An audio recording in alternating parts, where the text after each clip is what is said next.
there have been a lot of writers who actually struggle with some very deep mental issues, such as anxiety and depression, and some of these things that creative people often seem to feel a little bit more deeply.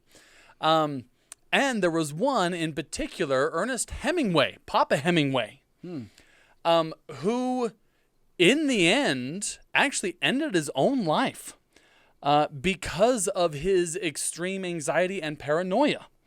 Right? He spent the last years of his life incredibly paranoid that the federal government was watching him, bugging his car, bugging his phones, reading his mail. He would travel these weird circuitous routes to try to evade the feds that were always watching him. And he actually went to the Mayo Clinic. I think he had 11 electroshock treatments, which did not help his paranoia and anxiety, but did destroy his creative mind.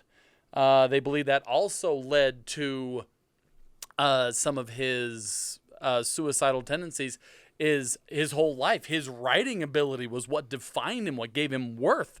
And so, yeah, when he went through all that electroshock therapy, he lost that and didn't feel like there was a reason to live. Right? And granted, this was a guy who had kind of struggled a little bit with mental health throughout his entire life. When he was born, his mother really wanted twin girls. And so she has a son, and she's like, well, I'm almost halfway there. I'll take Ernestine here and dress him up as a girl and dress him up just like she later had a girl. And so that she would dress them the same to try to play out this fantasy that she had twin girls. And well, I think that kind of messed him up a little. Can't imagine why. And then later in life, we see that he becomes the epitome of manliness, right? He hunts, he fishes, he boxes, and all these sort of things. There's one time where he's in down by Cuba, I believe, and he has won all of the deep sea fishing competitions. They'd have deep sea fishing competitions. He won all of them. And the locals began to resent him. And he said, I'll tell you what, I will give you the trophy if anyone can remain in the boxing ring with me for 3 rounds. If you can just survive 3 rounds with me, I'll give you the trophy. None of them could. Okay? So this guy became the epitome of manliness really as a reaction to being forced to be Ernestine in his younger days.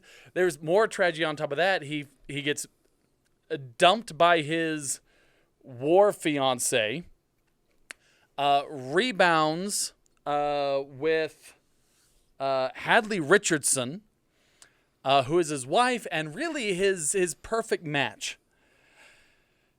Cheats on her, she leaves him. He actually gives her the royalties, as a kind of, hey, I'm sorry, gives her the royalties to The Sun Also Rises. It ended up being a lot of money. And some would say he never got over her. Mm-hmm. There was one time when he said that he saw his wife and child. This was after they had separated. He came back and saw them at a train station. He said, I wish that I had died before I had loved any other woman. So this was already he had some demons, right? And in the end, his paranoia about, Big Brother watching him gets out of control, ends up with the electroshock, ends in suicide. Now, and I thought my story had a lot of hearts getting ripped out. Yeah. Anyways. I'm not sorry. But there's a twist. Oh, good. It's not paranoia if they're really after you. Oh. There is ample reason to believe that Ernest Hemingway was indeed under surveillance by the federal government, specifically the FBI. When was this? So this was a professor. I'm sorry I forgot his name. Somebody else is going to have to find it for me. A professor, actually within the last 20 years, I think, went and there was a Freedom of Information Act, and he went and requested the files on Hemingway. And there was over 100 pages in this file. Memos, things going back and forth between Hemingway, the American ambassador to Cuba, and the FBI. Okay? Hemingway, I'm going to try to make this short, covered the Spanish Civil War. Right. Okay? And from that, took away a deep love of Spanish culture and a hatred of fascists. He was like the most hardcore anti-Nazi guy ever.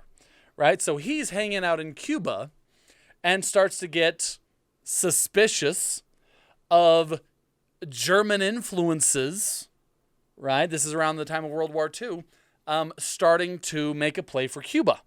Okay. Right? That there's going to be a fascist takeover.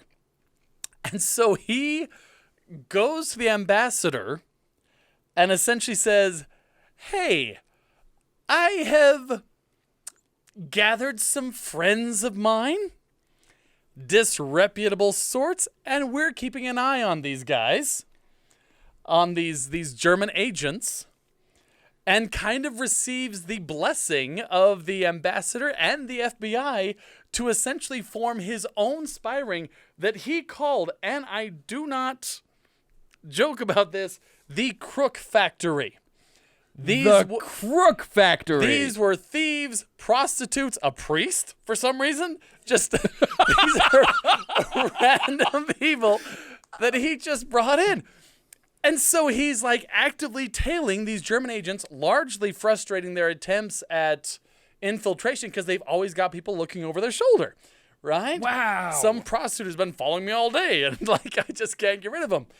But then he doubles down and decides that there are German submarines that he needs to find, and actually gets this ambassador to give him gasoline, which was very scarce at the time, right? It was very firmly rationed. He gets this gasoline to go out in a fishing boat with his friends. Okay? Fishing boat, lots of alcohol, a bazooka, some bombs, and a few machine guns. Okay? And their plan, and I'm not making this up, is to just sit out there as bait. Oh, we're just a fishing boat until a German submarine surfaces to requisition supplies from them. Right? They're expecting to be fired at which point they will burst out the machine guns and start raking down the crew. At which point they have a Spanish Jai player who is going to throw a bomb into the submarine. And this is their plan. For those of you who don't know what Jai is, by the way, it's kind of a mix between racquetball and lacrosse.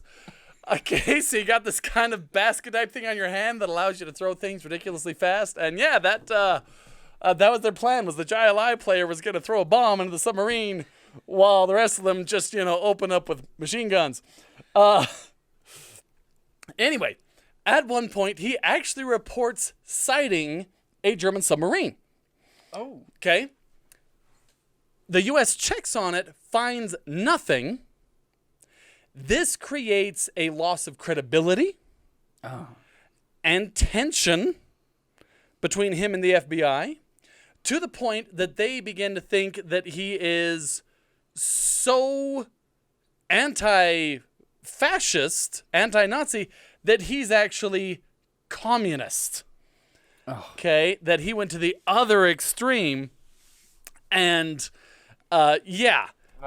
essentially, there's good reason to believe that the FBI was absolutely keeping tabs on Ernest Hemingway, driving him to paranoia, electroshock treatments, and ultimately his suicide. One last little tidbit on some of the things that might have affected Hemingway's mind. Did you know he was in a plane crash? No. Safari in Africa. He, his wife, and a pilot go up in an airplane. it crashes. Okay? And they have to work their way back to civilization. The news actually makes it there before them, so the world already believes he's been in a plane crash and dies. Another guy actually figures out that they're not and manages to meet them where they come out and says, all right, I'll take you back. Hop in the plane. And he says, no, I don't want to get in the plane. Right? But they talk him into it. They get in. They take off. Sort of. That plane also crashes. Oh. His wife, the pilot, and the guy actually ditched the plane, leaving him inside the burning plane. Both of his arms are injured. Says he has to push open the door with his head. Comes out, his hair is on fire. Okay? So, 2 successive plane crashes. Yeah, suffice it to say, Ernest Hemingway, seen as an absolute literary genius, had reason for his paranoia, anxiety, and depression, right? These are things that often plague people. He had reason to be, dang it.